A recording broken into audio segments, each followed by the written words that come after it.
Chaitanya Prabhu Nityananda, Shri Advaita Gadadhara, Shri Vasadi Gaur Bhakta Vrinda ki, Shri Shri Radha Krishna Gaur Gopinath Shyam Kanda Radha Kunda Giri Govardhan ki, Shri Vrindavan Dham ki, Navadvip Mayapur Dham ki, Jagannath Puri ki, Ganga Mai ki, Jamuna Mai ki, Bhakti Devi ki, Tulasi Devi ki, Samaveta Bhakta Vrinda ki, taking over the world with Shri Prabhupada's Transcendental Book Distribution ki, Jai. All glories to the assembled devotees. All glories to the assembled devotees. All glories to the assembled devotees. All glories to Shri Guru and Shri Gauranga. All glories to Shri Prabhupada. Nama Om Vishnupadaya Krishna Mushtaya Bhutale. Srimate Bhakti Vikasa Swamati Namane. Can you get a chair for Vishnu Prabhu? Om Namo Bhagavate Vasudevaya. Om Namo Bhagavate Vasudevaya. Om Namo Bhagavate Vasudevaya. So we're reading from Srimad Bhagavatam, Canto 2, Chapter 10, text number 34. The title of this chapter is The Bhagavatam is the answer to all questions. Ataham Param Sukshmatamam Avyaktam Nirvisheshanam Anadi. So I'm looking at the long, it's verse number 33, right? 34. Okay.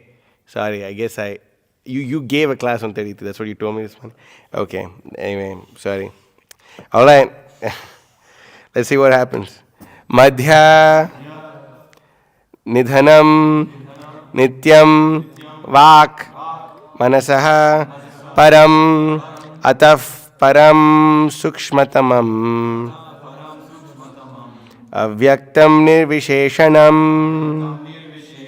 Anadi Madhya Nidhanam Nityam Van Manasaf Param Ataf Param Sukshmatamam Avyaktam Nirvisheshanam Anadi Madhya Nidhanam Nityam Van Manasaf Param Ataf Param Sukshmatamam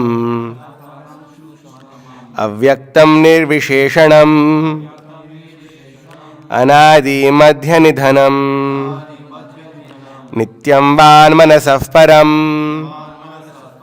Ataf Param Sukshmatamam Avyaktam Nirvisheshanam Anadi Madhya Nidhanam Nityam Van Manasaf Param. Please repeat.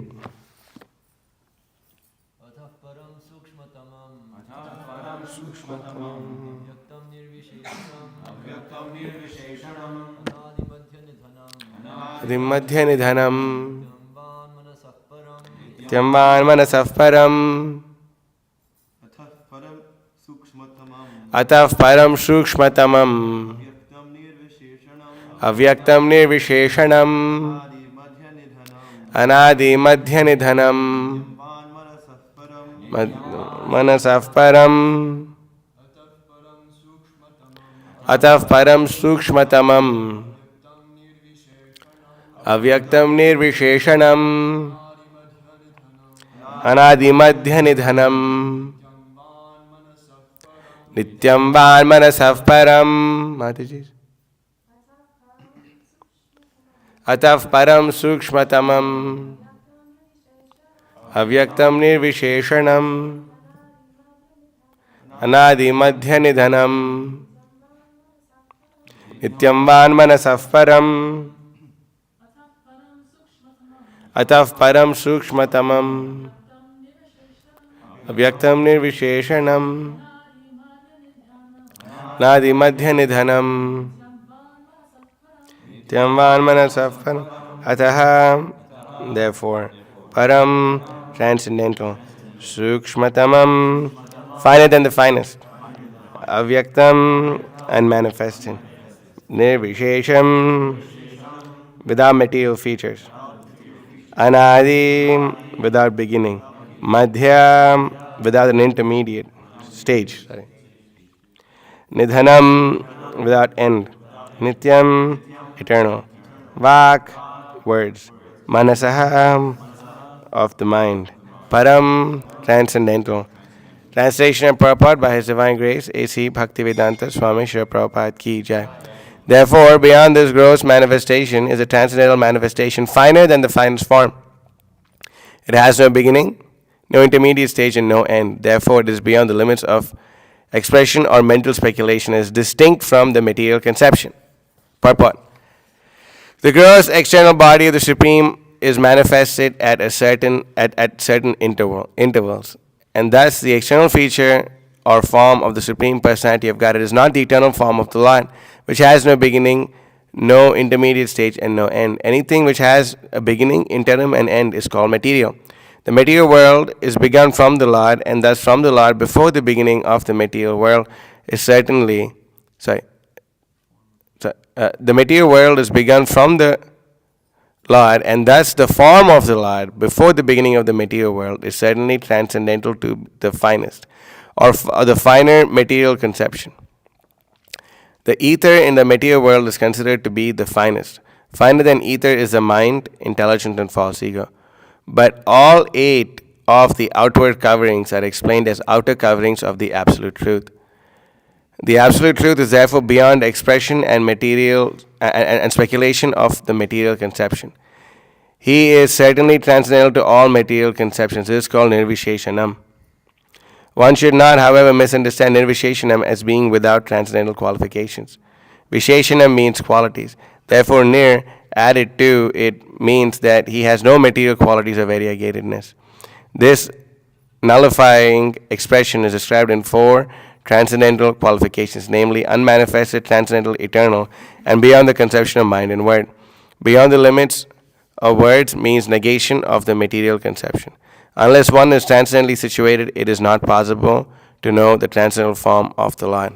Om Agyana Timiranthasya Jnananjana Shalakaya Chakshurmilitam Yena Tasmai Shri Gurave Namaha Shri Chaitanya Manobhishtam Sapitam Yena Bhutale Swayam Rupa Kadam Mahyam Dadati Swapadantikam Vandeham Shri Guru Shri Tafpada Kamalam Shri Gurun Vaishnavamsha Shri Rupam Sagarjatam Sahagana Raghunathan Vitam Tam Sujivam Sadvaitam Savadhutam Parijana Sahitam Krishna Chaitanya Devam Shri Radha Krishna Padan Sahagana Lalita Shri Vishakan Vitamsha He Krishna Karana Sindho Dina Bandho Jagatpate Gopesha Gopika Kanta Radha Kanta Namosate Tapta Kanchana Gaurangi Radhe Vrindavaneshwari Vishabhanu Sate Devi Pranamami Hari Priye Vansha Kalpatarubhyasya Kripasandubhya Vacha Patitanam Pavanebhyo Vaishnavebhyo Namo Namaha Nama Om Vishnupadaya Krishna Prishthaya Bhutale Srimate Bhakti Vikasa Swaminati Namine Harijana Ganabadi Gnana Karmanda Hari Prakatita Para Bhaktir Bhakti Siddhanta Kantihi Vinaya Nikara Lakshmir Nimna Medera Gamyo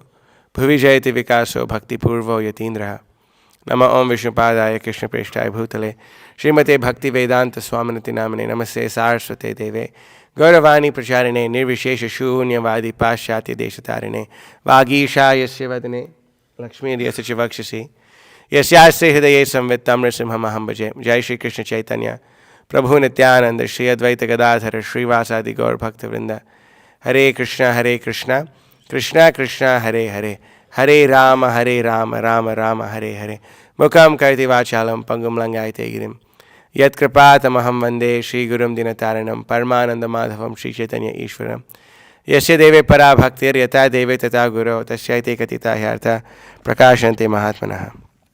Therefore, beyond this gross manifestation is a transcendental manifestation, finer than the finest form. It has no beginning, no intermediate stage, and no end. Therefore, it is beyond the limitations of expression or mental speculation, and is distinct from the material conception. So that's a very important point to understand, that the Supreme Personality of Godhead is eternal, and so are we. Mamai Vamsho Jiva Loki Jiva Bhuta Sanatanaha Manashashtani Indriyani Prakritam Stani Karshiti. That the Supreme Personality of God is eternal, and we are also His parts and parcels, and we are also eternal. So there's a very amazing concept of the word eternal, or the concept of eternity is a very amazing concept actually. Either we can accept it or we can completely reject it. Because we cannot actually conceive of eternity on the material platform. On the material platform, we cannot conceive of anything eternal actually. If you think of anything in this material, because we don't have experience of something, eternal from a mundane perspective, there is no conception of anything eternal. on a mundane perspective. We may have, think that, okay, like, from our perspective, the sun may seem to be eternal. But that's also not eternal. From mundane's perspective, actually the sun, it is there, but, we don't know if it's eternal or not. Some mundane may say like that. And then they say that the sun, they also say that the world will come to an end when the sun explodes, or when this happens to the sun, that happens to the sun. So many mental speculations are there about what may happen to the sun. So on a material concept, we cannot really understand what the conception of eternity even means. Because in our experience, everything has a beginning, has a middle stage, and has an end. We may not completely experience that end, but okay, like the father may not experience the end of his son, hopefully, unless his karma is really bad. The father may not may not experience the end of his son's life that is manifest to him. But he knows that sometime the son will also become a father, then he'll become a grandfather, and he'll also die. He knows. But why? Because that's a very material conception. Anything made of matter is going to deteriorate. That is the very nature of anything in the material world. That is ephemeral. That it starts to decompose and deteriorate right from the beginning, actually. When that's why the Apple people, they put out new iPhone every year, because they know that the phone will start to deteriorate, and your interest in the phone will start to deteriorate in about a year's time. So they put it out, and then you get another one, and then you're really interested in it, and after something, again you put out another one, again you put out another one. Like this, so many things are going on and on and on and on. And this whole material world is like that. There's always, the only thing that's constant in this material world is change, because everything is temporary in this world. Everything is temporary in this world. That is the very nature of things in this material world. That they have a beginning, they have a middle stage, and have an end. But for the soul, there is no such thing as death. There's no such thing as death. It's a very amazing thing. And those who are fortunate, there's this verse in the second chapter of the Bhagavad Gita, Asharyavat yat pashyati enam asharyavat. Let me see, I'll try to pull this up. I haven't quoted this in a long time. Yeah. Some people look at the soul as amazing, some think of him as amazing. And some, even after hearing, there you go, you can pull this up. Verse number 29 of the Bhagavad Gita, chapter 2. Asharyavat pashyati kashchidenam asharyavat vadati tathaiva chanyaha asharyavat chainam anya shrinoti shrutvapyenam naveda nachaiva kaschit. Some look on the soul as amazing. Some describe him as amazing.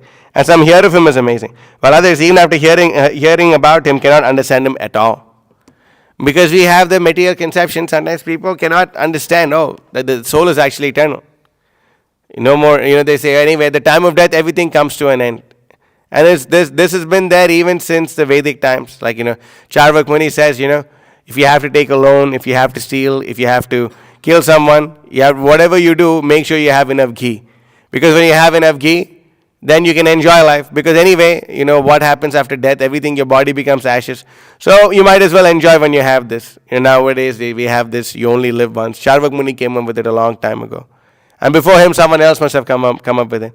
This philosophy of material existence is always there. It's ingrained in the conditioned soul, actually.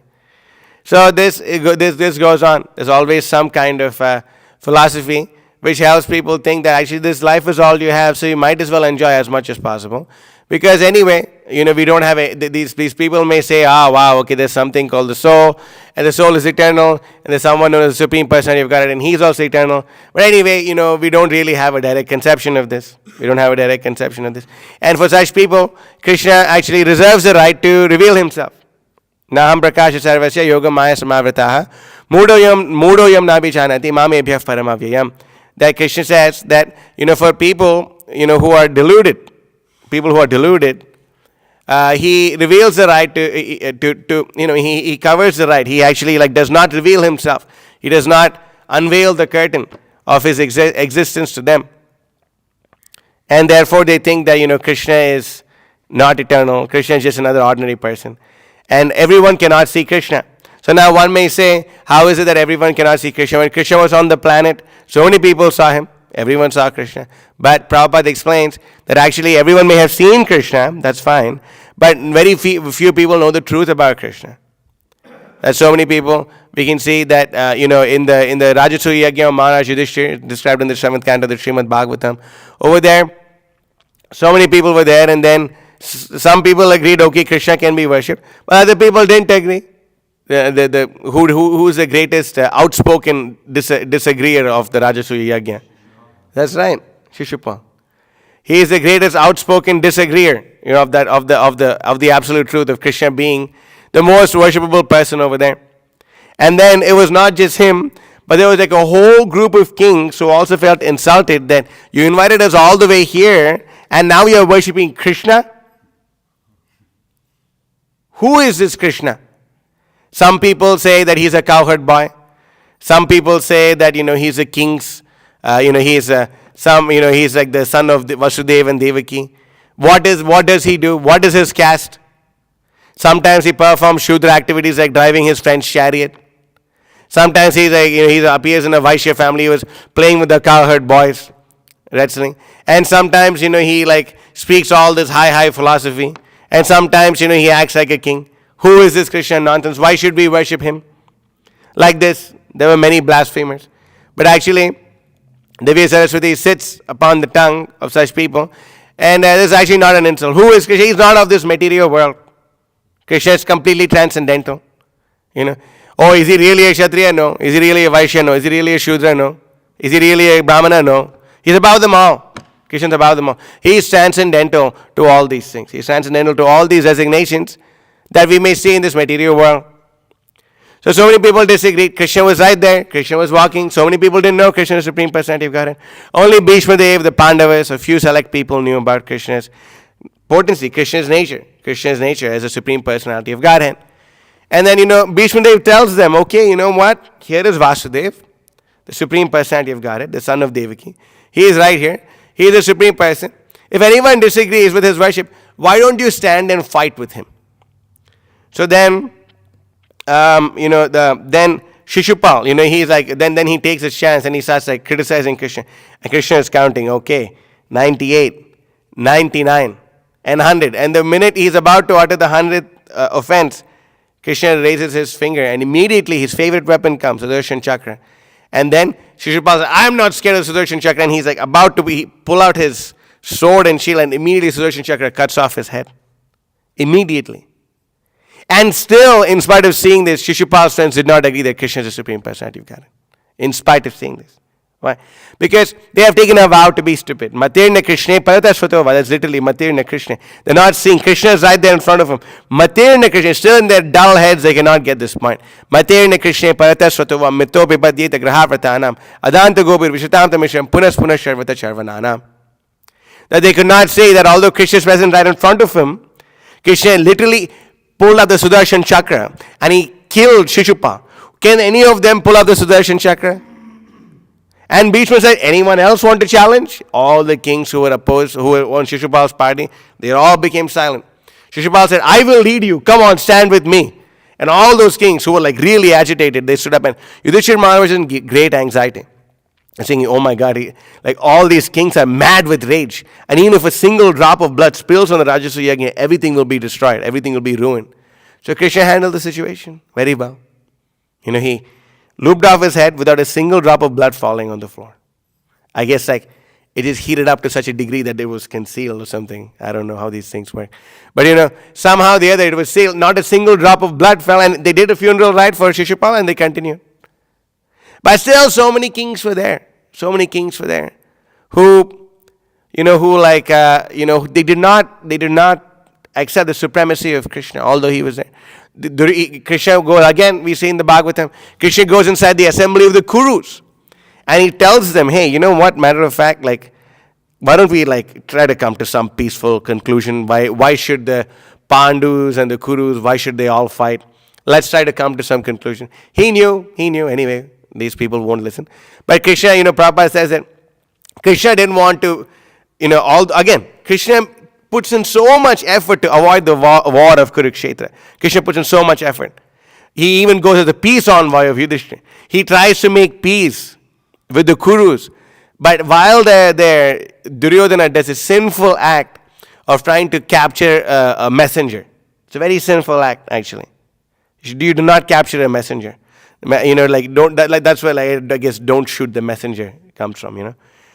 And then Krishna tells him. Krishna is with his Krishna is with his military strategist. Actually, Srila Prabhupada writes in the Nectar of Devotion. That Krishna has a military strategist. He like Krishna takes military advice from this person. Who is that person? I know you know. But anyone else? Who do you think is Krishna? Who gives military advice to Krishna? Huh? We see in the Bhagavatam, someone gives military advice to Krishna. Uddhava gives military advice to Krishna in that says, but Prabhupada, that's in the Nectar of Devotion, that Krishna takes all military advice and all the military strategies and everything from Satyaki. That's actually the only time Satyaki is mentioned in all of Srila Prabhupada's books. Actually, Krishna takes military advice from Satyaki. Yeah. Oh, yeah, right. Satyaki, yeah, right. He's there he's mentioned. Yeah, he mentions in the name. But Prabhupada, yeah, right. Actually, that's one more time. So Prabhupada, so he says Satyaki, and then it was amazing. Is Satyaki is a military disciple of Arjuna. Arjuna is a disciple of Krishna.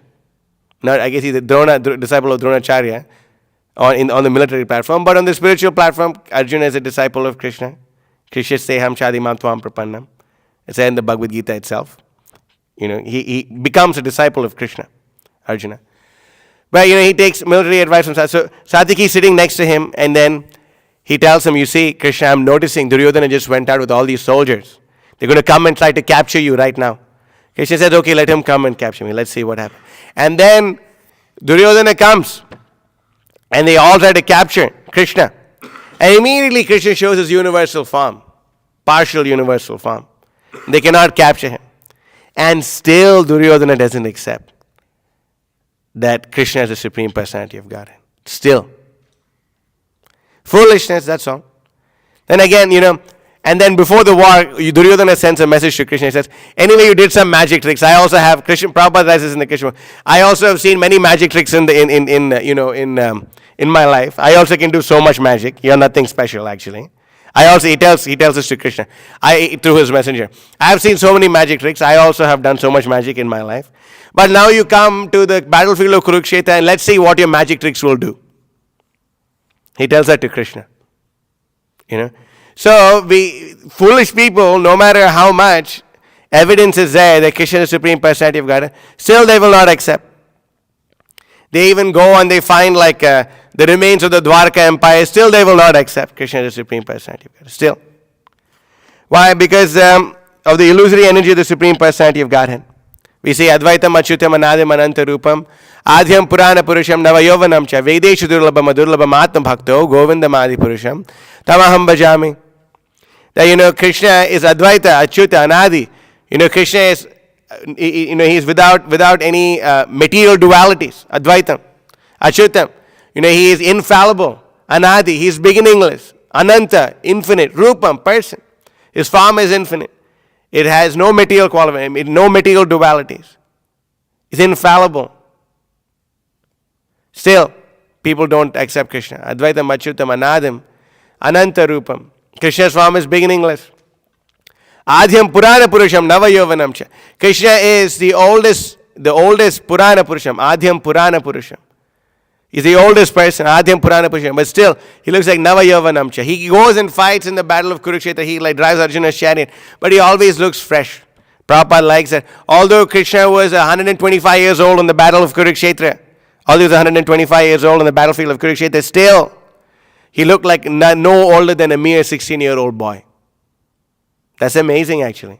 Can you imagine? I guess Krishna can actually say, would you believe it if I told you I'm 125 years old? If you read this book, you look like me in your next life, even if you're 125 years old. But Krishna, although he's 125, he looks so young. Purana Purusham, Navayavanam Cha. Krishna had many great grandkids at that time, but still he looked like a 16-year-old boy. No older than a 16-year-old boy. Amazing. Still, Adhyam Purana Purusham Navayavanam Cha. And he's very youthful. Krishna looks very youthful and beautiful. Vedeshu Durlabham Adurlabham Atma Bhakto But you can search all the Vedas, you can try to do all your mental speculation, you could try to break up this word that way, and do this and do that and do this and the other thing. You can do all these things. But Vedeshu Durlabha Madurlabha Matma Bhakta. Unless we take shelter of a devotee of the Supreme Personality of Godhead who has made Krishna his very life, we will not be able to understand Krishna. We will not be able to understand Krishna. Anything which has a beginning, anything which has a beginning, interim, and end is called material. But Prabhupada is saying this point that anything which has, but Krishna, some of the mundanes may say, okay, so Krishna, if you look at Wikipedia, Hindu god, according to Hindu mythology, Krishna is a Hindu god who took birth in such and such time, and then he spoke some philosophy, and then, he like danced a little bit, did all this nonsense, according to them. And then he got shot in the foot by an arrow and he died. Does anyone die from getting shot on the foot with an arrow? No one dies. But the mundanest thinker, like, see, that's how he died. But Krishna does his pastimes to bewilder you, these fools. Even now, if someone in the military, I'm sure people get their foot shot, right? Now, you told me all these amazing things. But do they die after getting their foot shot? So what nonsense is this? And then you can even see Krishna is in the battlefield of Kurukshetra. He's fighting. Bhishma is shooting so many arrows at Krishna. Krishna is getting performing the pastimes of getting shot and all that. Krishna didn't die. But Krishna performs all these pastimes to bewilder these atheists. Atheistic fools, actually. How does it make sense? Doesn't make. And you can even see, like, even if the people are so devotional, then and they make like this Mahabharat movie series, this TV series of Mahabharat. Even in that, there's so much atheism and Mayavad, actually. Right, Vishnu? Like, you remember seeing this?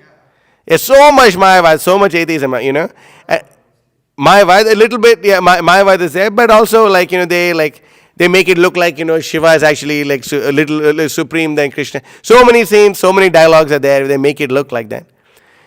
And some things are completely not in Shastra. For example, like apparently Krishna was with Sudama, and Sudama is saying, oh, Krishna, why are you leaving me? They're in the Sandipani Muni's ashram, and Balaram is there, and he's like, all right, Krishna, why aren't we leaving? He said, no, let's wait. This place, I'll never see it in my life again. And then out of nowhere, Parashuram comes, and then he says, okay, Krishna, now you've romanced enough. You have danced enough. You have wasted enough time. Here is the Sudarshan Chakra. Now you can go and kill all the demons. But Krishna has been killing demons since he literally appeared. Like, he was killing Putana. He killed so many demons in Vrindavan. But now you've enough of your romancing and all that. Like, what do you mean? This is the Krishna's topmost pastimes. But they make it look, oh, Krishna, he was little bad. And then from this comes like so many other philosophies. Krishna was a little naughty and did a couple of bad things in his past life. And again he'll appear, and this time he will be very good. Where does all this stuff come from? Well, it comes from this. People have like some kind of weird conception about Krishna. They have some kind of weird conception of Krishna.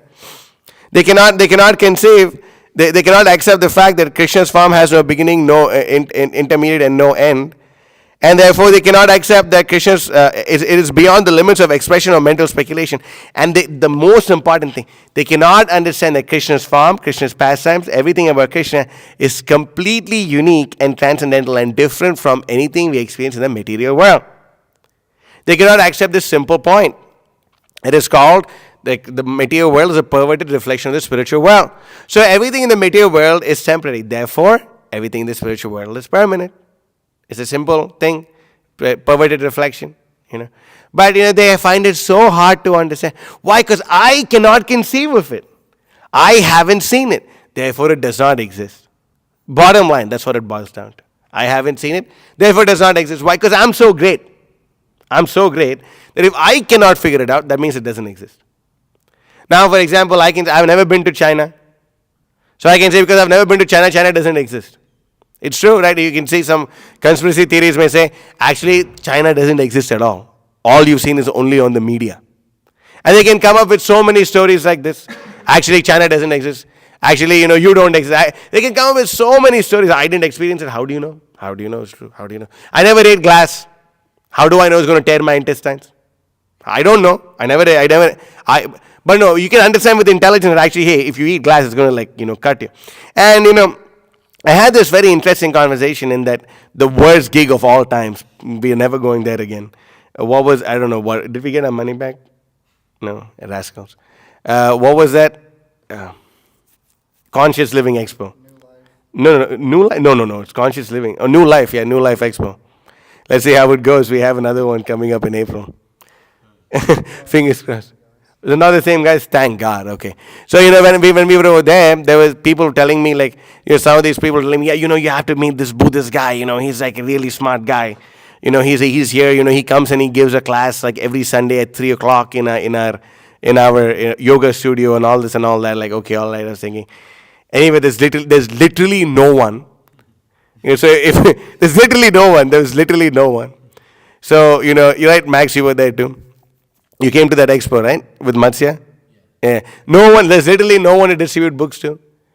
So then I was thinking, all right, maybe if I meet this guy, maybe I can like really preach to this guy and make him buy a Bhagavatam, And then I ran into this guy, and then he was like really into it actually. He was telling me actually like he knows about like astrology, and he knew about Rahu and Ketu, and he actually knew as to how like the presiding deity of Mars is actually not Ganesh but Lord Nrsimhadev, and he knew that they're all like Vishnu avatars and all these things. I think that's freaking amazing, man. And I pulled up the Bhagavatam and I started showing him this, that, the other thing, so many things I showed him, and he was like really like he was like, wow, this is really nice and amazing. And then he was saying that actually to be Buddhist means like to increase your buddhi. And so that the speculation started us thinking, oh man, now where's this going to go? So like to be Buddhist means to actually increase your buddhi. So like if you become if you learn Buddhism, you can understand Krishna more. And I started speaking all this like, wow, that's really amazing, but you should definitely get the Bhagavatam. I was really pushing for it. And then he said, actually, like our philosophies are very similar. And I said, I respectfully disagree, because like what's the goal of the Buddha? What happens? Like what do you ultimately achieve? So then, and he asked me, so what do you achieve ultimately? Where are you going to go after you die? I said, to be honest, I'll go wherever my guru wants to take me. Wherever my guru wants me to serve him, I will go there.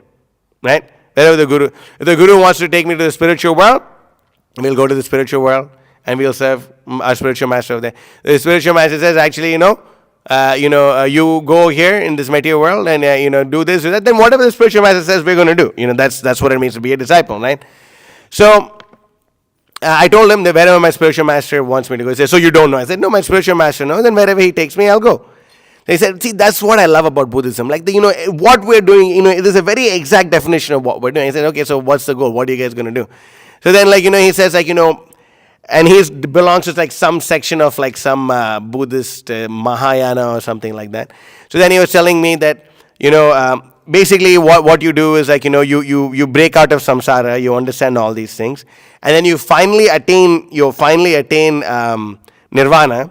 And after you attain nirvana, then you take people out of samsara, and then you come back to samsara, and you have 1 foot in nirvana and 1 foot in samsara, and then you keep bringing people to nirvana, and once they realize, then they again go back to samsara. And I said, bro, that sounds so boring. What the heck? So I asked him, so the goal of your life is to basically people have both feet in the material world, in samsara. So you want to take 1 foot out of samsara, keep it in nirvana, and leave the other foot in samsara. Is that the goal? And he was like, yeah. I said, is that really it? He said, yeah, that's what it is. And he said that, you see, but I was explaining to him, but according to the Vedic literatures and according to all this, there's a whole other spiritual world where you do not experience pain. But he said, that's where I disagree as a Buddhist, because in order for you to have compassion upon someone, you must experience pain. And I was telling him like, no, you don't have to experience pain to be compassionate to someone else. You don't have to experience pain to be compassionate. For example, someone gets their head chopped off. You don't. You may feel bad for the guy like that. That would have been painful, but you don't literally have a memory of your head being chopped off. But he's saying, but and then he was coming to this, and he was saying, but you do have experience of being cut, and that's where pain comes from. So I told him, okay, if you want to look at it from that point of view, there is the highest pain in the spiritual world also. Right? According to the Gaudiyas, we want to experience the highest pain and the highest bliss. And I told him that even Krishna's cowherd boyfriends, when they are walking with Krishna, and Krishna, while he is walking, he goes behind the tree just for one moment. The cowherd boy feels such intense pain. More than all the pain that's experienced in the hellish planets. The Acharyas tell us like this.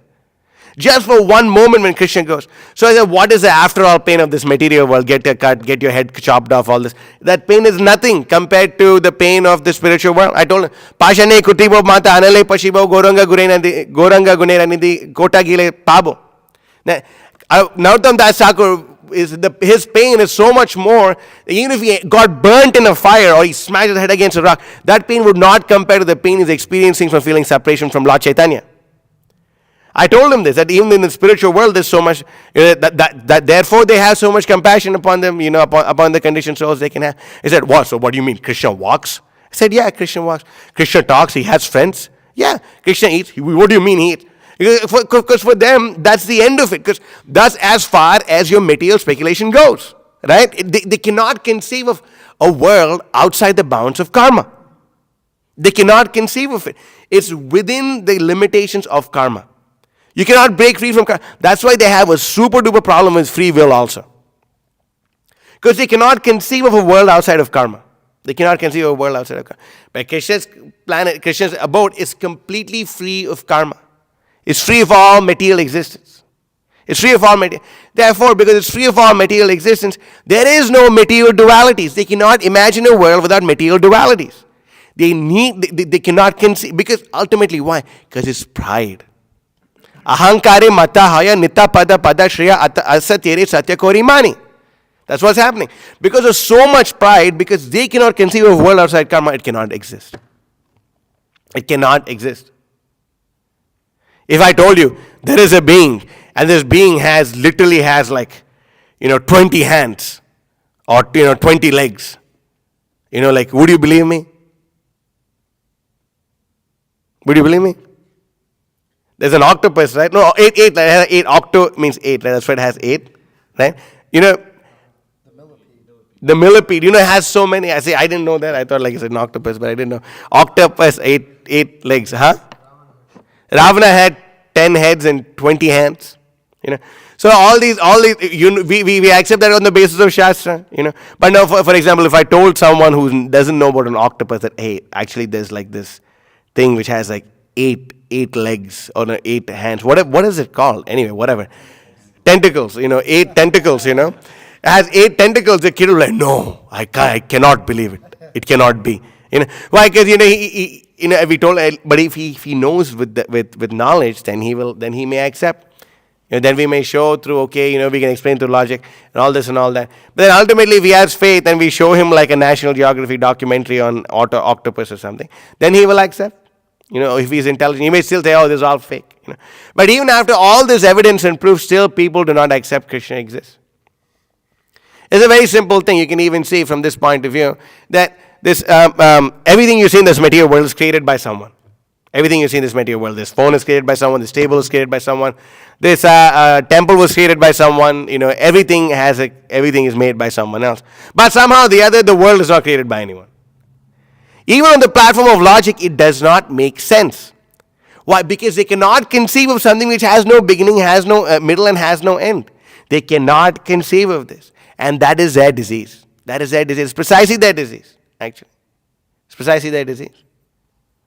And then if you want to use the Vedas, in order to bewilder people more, then Lord Krishna empowered Lord Shiva to come down as Shankaracharya, and then they promote the Mayavad. That's why in Buddhism and Mayavad, they're the same thing. According to Mayavad also, what's the ultimate goal of life? Is to merge into Brahman. That's the ultimate goal of life. You merge into Brahman. That's the ultimate goal of life. But in this verse, there's a word, avyakta. Krishna uses the word avyakta in Bhagavad Gita a few times. Avyaktam vyaktamapannam manyate mama bhuddhaya param bhavam ajanantam mama vyam anuttamam. Krishna tells very clearly that fools think that I was unmanifest before, I become manifest, and I become unmanifest again. Fools deride me like this. But they do not know that my transcendental nature of all that be. They do not know my transcendental form of all that be. They do not know. They have no idea. Because they are fools, that's all. There is no other explanation. They are demons, envious of Krishna, and that's why.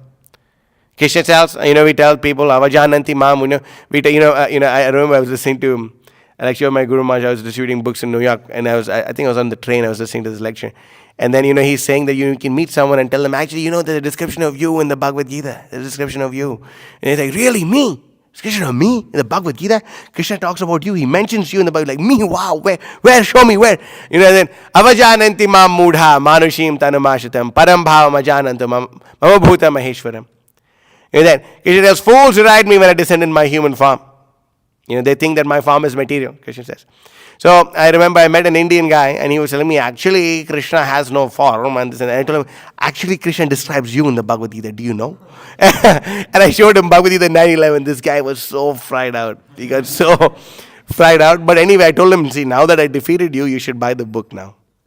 Now that, you're a fool according to what Krishna is saying. So you can get angry, but, you should definitely buy this book, So anyway, somehow they squeezed $5 out of him and gave him a Bhagavad Gita. But I was like, and that's what I was in my own whole, like, imagine like being really fresh and reading On Speaking Strongly in Prabhupada's service, That was like really the really best time of my life. Anyway, now is the best time of my life too, but it was really amazing. I remember that, that Krishna describes you in the Bhagavad Gita, and literally Krishna sent a guy like, hey, Krishna describes you. But you can see Krishna tells, fools deride me when I descend in my form. Krishna is saying very clearly. Krishna's form is transcendental. And then, you can see that the Mayavadis, they do this very crazy thing. And in the Chaitanya Charitamrita, Sri Chaitanya Mahaprabhu helps us understand that this is called Parinamavad. This is called biggest misinterpretation of the Mayavad philosophy. And this is the crux of their entire philosophy, their misunderstanding of Parinamavad.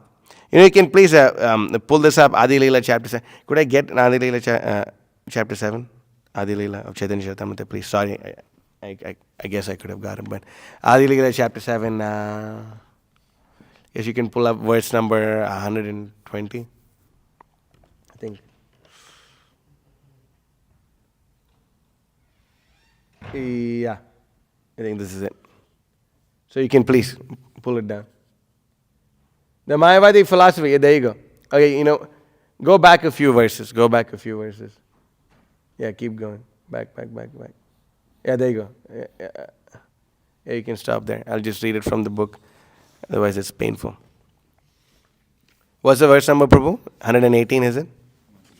116. So this is Lord Chaitanya in 5 features. Srila Prabhupada published this book, and he specifically wanted it to be distributed to the... That's right, to the Mayavadis. So, you see this over here? Okay. You know what?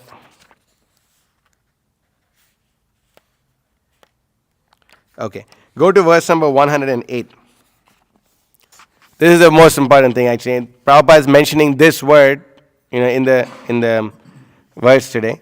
Gona vritye yeba bhashya karila acharya tahara shravana nasha haya sarvakarya. 109, sorry. Sripad Shankaracharya has directly described all the Vedic literatures in terms of indirect meanings. One who hears this explanation is ruined. Shankaracharya is not at fault, for it is under the order of the Supreme Personality of Godhead that he has covered the real purpose of the Vedas.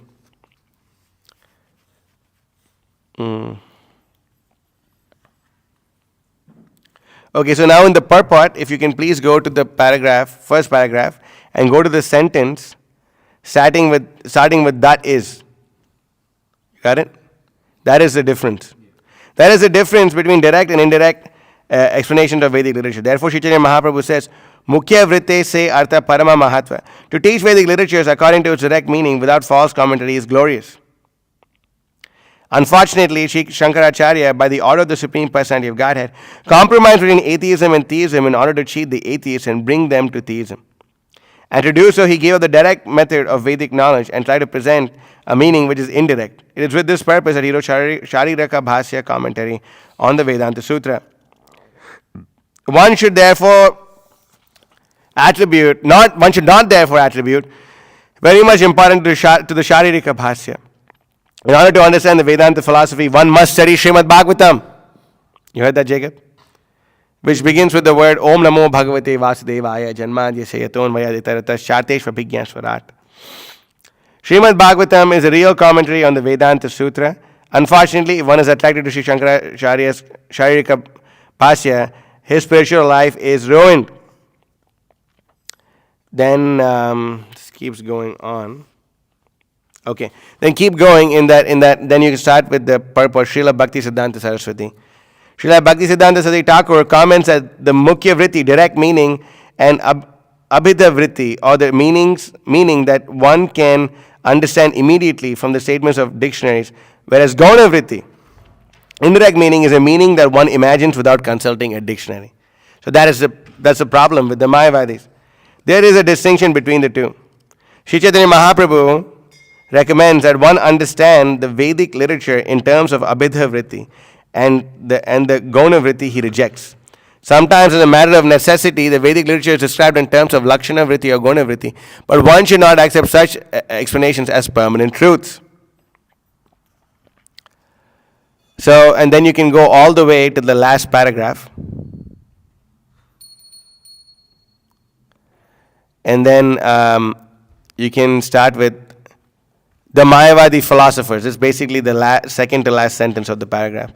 The Mayavadi philosophers have presented their arguments in such attractive, flowery language that hearing Mayavadi's philosophy may change the mind of even a Mahabhagavata, a very advanced devotee. An actual Vaishnava cannot tolerate any philosophy that claims God and the living being to be one and the same. So that's a very important thing for us to understand, that the Mayavadis, they use this thing known as Parinamavada, where they come up with this gross misunderstanding and gross misrepresentation of the absolute truth. Okay. You can go to the next verse. According to the direct understanding, like Bhakti Siddhanta Saraswati Thakur is talking about, the Abhidha Vritti or Mukhya Vritti. That Mukhya Vritti, the direct meaning is Abhidha Vritti. Okay, so now, according to the direct understanding, the absolute truth is the supreme personality of Godhead who has all spiritual opulences. No one can be equal to or greater than him. Everything about the supreme personality of Godhead is spiritual, including his body, opulence, and paraphernalia. Mayavada's philosophy, however, covering his spiritual opulence, advocates the theory of impersonalism. The supreme personality of Godhead, next verse. The supreme personality of Godhead is full of spiritual potencies. Therefore, his name, fame, and entourage are all spiritual. But the Mayavadi philosopher, due to the ignorance, says that these are all merely transformations of the material mode of goodness. Now, this is the point. That the Mayavadis, and Srila Prabhupada is speaking about this in this purport too, that Nirvisheshanam, right? There was a Sanskrit word here? Yeah. Nirvisheshanam. And then, without material features. Nirguna. Prabhupada speaks about this too in the purport.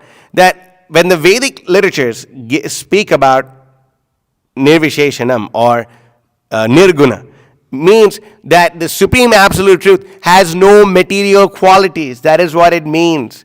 Gunas, so many times, if you look at the direct meaning of the word, guna means what? What do we see? Guna. We see tamo gunis. What does that mean?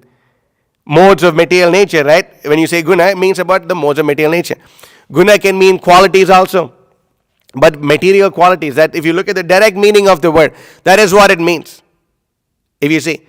And nirguna means without material qualities. Nirvishesha means, no contamination. None of these material dualities. Advaita means no material dualities. But the Mayavadis are so expert, what they do is they like to twist the meaning of the word with some kind of indirect meaning, gauna vritti. That is their main problem actually. The whole Mayavad philosophy lies upon this, gauna vritti. How can we twist and turn the words and not take the real meaning of the words? That's what the whole Mayavad philosophy is based itself upon. Gauna vritti. How can we somehow, there are 4 years we sit in Bhagavatam class, still we fall asleep. 4 years. What a shame. Gauna vritti. Indirect meanings. So all these indirect meanings, they pull up. And that's why you see, even Shankaracharya tells his disciples, your word jagri will not save you. Bhaja govindam, mudhamate. You worship Govinda. You worship Govinda. Don't be a fool. So, but they say that actually the Supreme Personality of Godhead, He is actually a transformation of the mode of material nature, of goodness. That's why these are such fools and rascals. They do not even understand the 7th chapter, 5th verse of the Bhagavad Gita. Or the 6th chapter, Etad yonini bhutani sarvanityapadharaya aham krishnasya jagata prabhava pralaya sata. Before that, Krishna said, aham apareyamitva swanyam prakritim vidhi me param jiva bhuta mahabaho edam dharyate jagat. Krishna very clearly tells them that there's two natures, para prakriti and apara prakriti. But the Mayavadis, because of the same disease that this Buddhist guy was talking about, they cannot conceive a world outside of karma. Mayavadis speak about there is no world beyond Brahman. The materials say this world is everything. Same disease, right? It's literally the same disease. It all stems from this misinterpretation of parinamavad, of this of Gonavritti. And I'll get to what parinamavad is in just a minute. But they do not, Krishna tells us two prakritis. But the Mayavadis say there's only one prakriti and it's all mundane. Jagan mithya, it's all false. But no. There is eternal prakriti and there is temporary prakriti. These are two things. Very, very stark difference between both of them. But they cannot accept. Prabhupada is smacking this point in this purport over and over again. He's smacking this point. It has no beginning, has no middle, has no end. And guess what? For all that talk about material nature, even material nature has no beginning, has no middle, and has no end. Material nature is also eternal. The only thing which is not eternal is karma. Anadi, it's beginningless. Karma is beginningless, but it has an end. Whereas Ishvara is eternal, the Supreme Personality of God is eternal. Jiva, the living entity, is eternal. Prakriti is eternal. Kala is eternal. But karma is not. But they're so bound up with fruit of reactions. They're like, there's like a noose, literally, which binds them, right? Bhaktivinoda Thakur sings this in Gopinath. What is that? Gopinath, I guess I know the first word of that verse, because that's how all the verses start. And then, Gopinath, Galaya legeche pas, kripa ashi dhori, bhandaya chediya, vinoda koroho das. Oh Gopinath, the noose of materialism has become fixed around my neck. The noose of materialism. Like the noose of fruitive activities, like completely binds them up, completely binds us up. This material world. And because of that, they cannot conceive of it. They cannot conceive of a world, outside of what they can perceive. That's why some people, they're so used to being a rat in the rat race that I can't wait to be a rat again. I can't wait to be a rat again. I want to be free. I want to be free. I want to be a rat. I want to be a rat. Oh my God. How to be a rat again? Hey, come on, stop it. Come on. Just get rid of the noose of material. Pray for the mercy of Krishna. Pray for the mercy of Krishna. Please. I don't want to, Why? Why do you want to suffer? Why are we so eager for the association of karmis? That is all I know. Oh my God, but no, that is called the jaundice of avidya. Jaundice of avidya, right? Syat Krishna nama charitadi sitapya vidya pitopataptara sanasya narochikanu kintva daradanu dhinam kalusaiva jushtat swadvi kramadhavati tadgada mula hantri. That the holy name of Krishna is actually very sweet. It's just like sugar candy. But because we have the jaundice of avidya, we have the jaundice of forgetfulness of Krishna. Because of that, the sugar candy tastes very bitter. But the more we take the sugar candy, that itself becomes a medicine, and then we'll be able to taste the nectar of the material world. Spiritual world. Not nectar of the material world. Nectar, no nectar in the material world. That is what we think there is, but there is no nectar. We can taste the nectar of the spiritual world. We taste the Bhakti Rasamrita Sindhu. We can taste Chaitanya Charitamrita. That'll be amazing. Someone may be so eager, oh my God, I want to be a rat again. My dear rat, please read all of Prabhupada's books before you do anything stupid like that again. I used to think like that. When I first joined, I used to think like, damn, come on, man. Like, come on, like, am I really, because like, my brahmachari leader was, to put it euphemistically, extremely fanatical. And he would like chastise me for things I wasn't even there for. I never entered the kitchen like, why did you burn the khichdi today? And he would really completely be convinced that I burned the khichdi. I wasn't even there for it. And like, he would like chastise the living heck out of me for things that I wasn't. But I thought anyway, it's like the mercy of Krishna. But sometimes I used to think like, man, like, dude, like, shoot, man, like, I could go outside and still practice Krishna consciousness. I could. But then I thought, you know what? Let me read all of Prabhupada's books. That's a practical thing to do, right? And I'm like, you know what? Let me read all of Prabhupada's books first, and then I'll make my decision. Because one thing I thought, the Bhagavatam classes were fantastic. They were like, because most of the time in his Bhagavatam class, he would literally read the whole time, right? He would literally read the whole time. But then when he would preach, he would have he would it was an experience in itself, So you know what? At least the books are really amazing, man. Let me read all the books. Let me read all the books of Srila Prabhupada at least once. I thought maybe then. But by the time that happened, there was wow, this is like the nectar, dude. Like, what was I thinking? What a fool I was, I was thinking, man, I'm young, thank God I don't have any kids. Thank God, I'm not bound up in any way, shape, or form.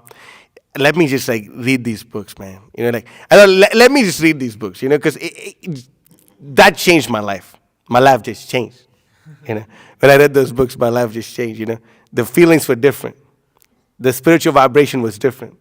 I took that and I moved forward. And it was amazing. It was like the best thing to do, to read Prabhupada's books. It was the best advice, actually. So, we were so eager. I want to be a rat. But, hold up. Read Prabhupada's books. At least once, taste the nectar of distributing a set of Srimad Bhagavatam to someone you don't know. At least once. Just do it one time. One time for the one time. You miss all the shots you don't take. Therefore, we should do it. You should do it one time, Have the experience of completely smashing a Mayavadi. Wow. That's the best sport of all times, actually. One time. Then it'll be so amazing. Anyway, this next verse, Prabhupada speaks about. Okay. This verse is so heavy. Okay. It's a really heavy verse. Tana dosha nahi ten ho agyakari das, araye shunetar haya sarvanash. Shankaracharya, who's an incarnation of Lord Shiva, is faultless because he is a servant carrying out the orders of the Lord. But those who follow his Mayavad philosophy are doomed. They will lose all their advancement in the spiritual. That's heavy, they're doomed. Who's saying this? Lord Chaitanya is saying this. Krishna himself is saying that you will be doomed. And these purports are completely amazing and nectarian. Anyway, we spoke extensively about this in our Chaturshloki seminar, actually, extensively about this. But anyway, we don't have time to make some of these points.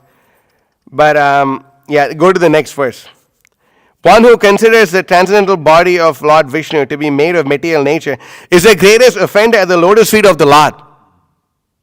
There is no greater blasphemy against the Supreme Personality of God. Vishnu ninda ar nahi ihara upar. There is no greater blasphemy than that.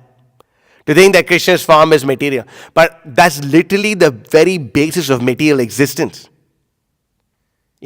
All the people we are so eager to be a slave of, a beefeater and a drunkard of, all of them are like the topmost blasphemers towards Krishna. They may not look like blasphemers. And they may look like very nice, polished gentlemen. But Prabhupada simply called them polished animals. Polished animals. Simply worried about eating, mating, sleeping, and different. You were telling me, right, after we were in his place in Miami, and we that day we were all reading, right? We were trying to read every night Bhagavatam. We read Forest of Material Enjoyment. We thought it was appropriate. So then, the next day, Bhakta Max goes and tells his boss that, my dear boss, actually we are hogs, dogs, camels, and asses. And the boss thought about it for some time, you know what? You're right. We actually, oh my God. Come on, can you take a clue? But actually, yeah, we are. Actually we are. But, we can see, but they're the greatest blasphemers. There's no greater blasphemy. Vishnu ninda ar nahi ihara upar. Prakrita kariya mane Vishnu kalevar. Vishnu ninda ar nahi ihara upar. That's the one for the memorization party. You gotta remember that one. Then I'm gonna skip over a few of these. There you go. Okay. So verse number 117. The living entities are energy is not the energetic. The energetic is Krishna. This is vividly described in the Bhagavad Gita, the Vishnu Purana, and other Vedic literatures. And then we're going to go over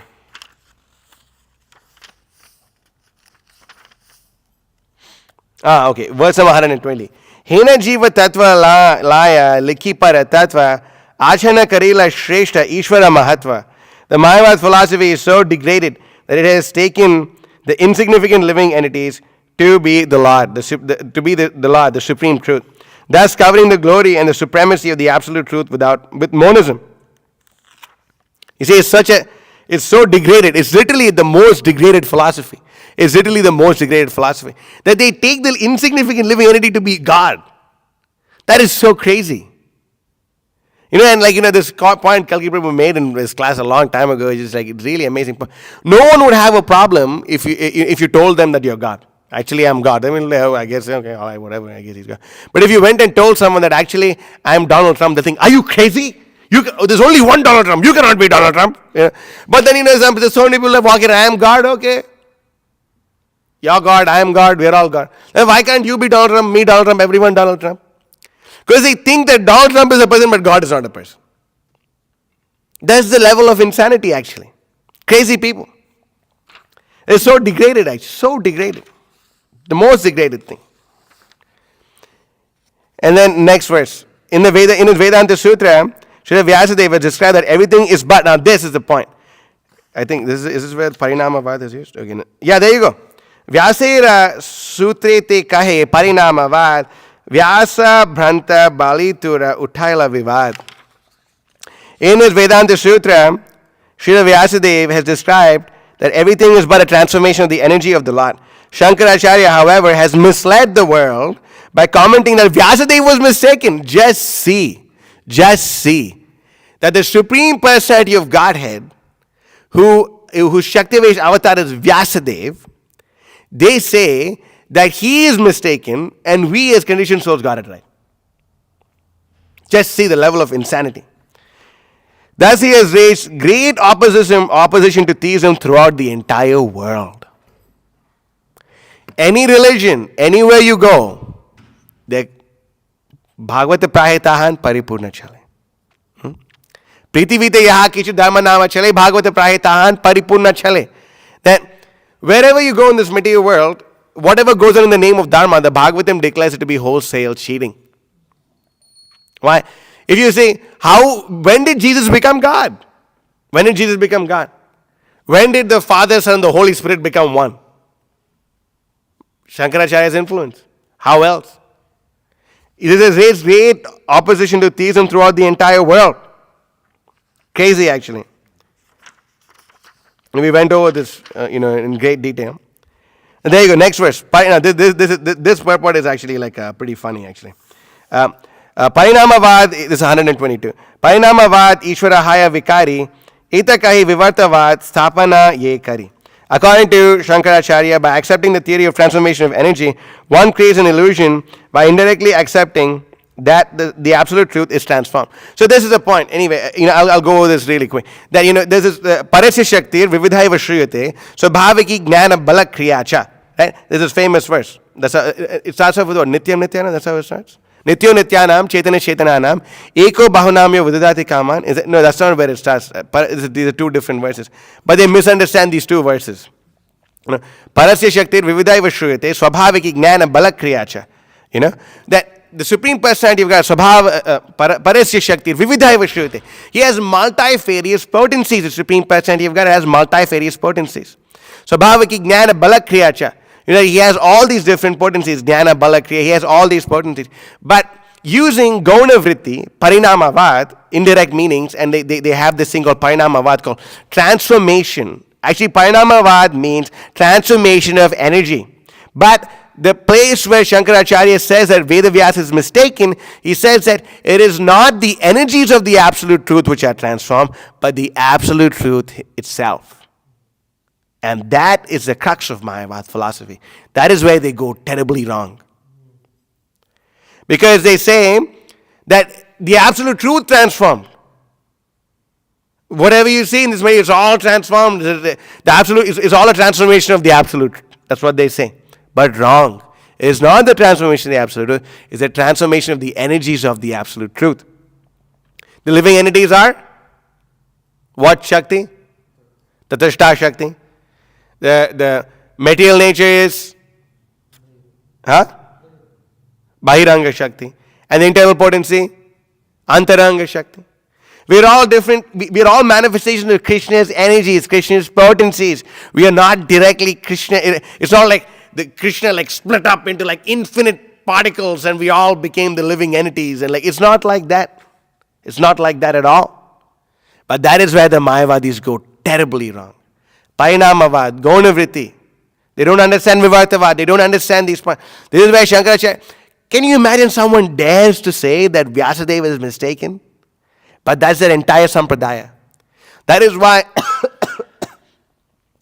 Prabhupada says, and Krishna also says, the main aspect of knowledge is Acharya Upasanam. Acharya Upasanam. That's where you get all the knowledge from. Acharya Van Purusho Veda. That is where you get your knowledge from. But the Mayavadis reject their own Acharya. How can you claim to be a follower of your Acharya if you say your Acharya is wrong? How can you claim to be a follower? You cannot. It doesn't make any sense. How can you claim to be a follower of Veda Vyas if you say he's wrong?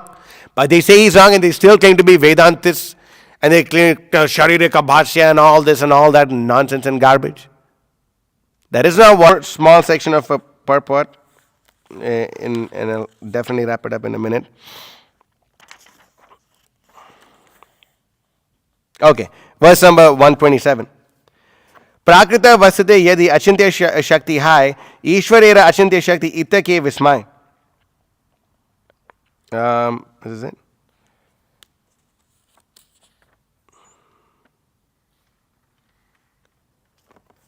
If there's such inconceivable, oh no, sorry, it's not this.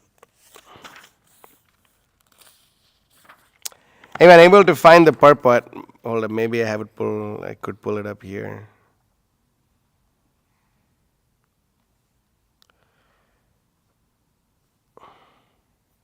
Chandan says I can go on. So I guess I can go on.